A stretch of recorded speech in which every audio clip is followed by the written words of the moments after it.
Você já teve vergonha do Evangelho?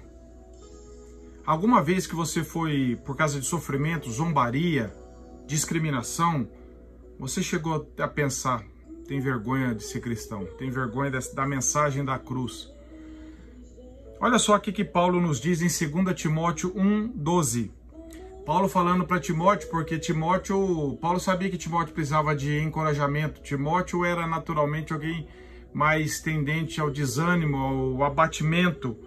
E Paulo faz aqui uma declaração muito forte, não emotiva, não psicológica, mas bíblica. Ele diz assim, abre aspas, por esta causa também sofro, mas não me envergonho, porque eu sei em quem tenho crido e estou bem certo de que ele é poderoso para guardar o meu depósito até aquele dia.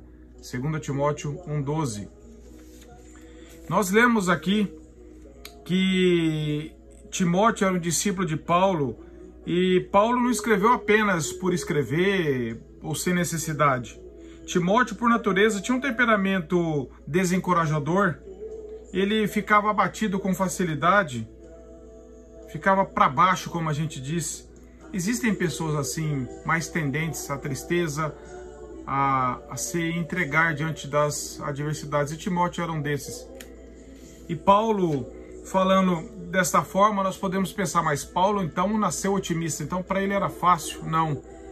Paulo não sofria, por isso era fácil. Ao contrário, Paulo diz aqui, eu sofro, e nós sabemos o que a Bíblia diz sobre o sofrimento de Paulo.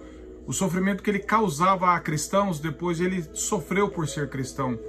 E olha só, nesse livro aqui, Eu Não Me Envergonho, da editora Pez, de Martin Lloyd-Jones, ele diz assim, o poeta tende a estar com um humor em particular, ou em determinadas circunstâncias, e ele, de certa forma, depende do próprio humor, sentimentos e circunstâncias, porém, o cristão não é. Aqui está o apóstolo nas piores condições possíveis, e ele está na prisão, não sabe quando pode ser morto. Tudo está contra si, e ainda assim, eis como ele escreve. Apesar de todas essas coisas, faz a ressonante afirmação, mas não me envergonho, porque sei em quem tenho crido e estou bem certo de que ele é poderoso para guardar o meu depósito até aquele dia. Há esse tremendo tom de triunfo, um tom de superação, apesar das terríveis circunstâncias. Paulo era alguém que se abatia, Paulo não era alguém naturalmente otimista, como se dizem por aí. As circunstâncias, se nós lemos lá em Romanos 5:2-3, se nós lemos na carta de Paulo aos Coríntios, 2 Coríntios 7:5, ele diz que fora atribulado, fora perseguido.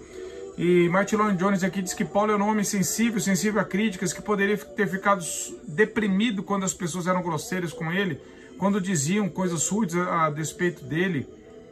Esse é o grande apóstolo Paulo, alguém que não era forte por natureza. Mas ele diz aqui, eu não me envergonho, porque eu sei em quem tenho crido. A força de Paulo está em Cristo Jesus. A esperança de Paulo está em Cristo Jesus. O fato dele não se envergonhar, não se abater ao ponto de abandonar tudo, é por causa de Cristo Jesus. E a pergunta que eu faço é, quem é o Deus que você crê? É o Deus das Escrituras? É o único Deus verdadeiro? Você sabe em quem você tem crido? Ou você apenas ouviu dizer sobre ele? Estude a Bíblia, peça que Deus se revele a você, para que você e eu possamos falar, eu sofro, eu passo dificuldades, eu passo aflições, mas eu não me envergonho, eu não me abato, eu não me afasto desse evangelho, porque eu sei em quem tenho crido, eu sei quem morreu por mim, e eu estou bem certo de que esse Deus que morreu por mim, ele é poderoso, mais do que tudo e todos, para me preservar até o dia final. Esse é o motivo da nossa esperança. Não é um otimismo psicológico, não é um triunfalismo barato, mas é uma certeza nas promessas de Deus, vinda da própria palavra, que Deus testifica em nosso coração, de que ele é poderoso para nos guardar até o fim, e ele realmente é. Que essa verdade enche o seu e o meu coração de esperança, e quando nós nos sentimos entristecidos e abatidos, leamos esse texto e oremos a Deus para sermos renovados em nossa força. Que Deus te abençoe.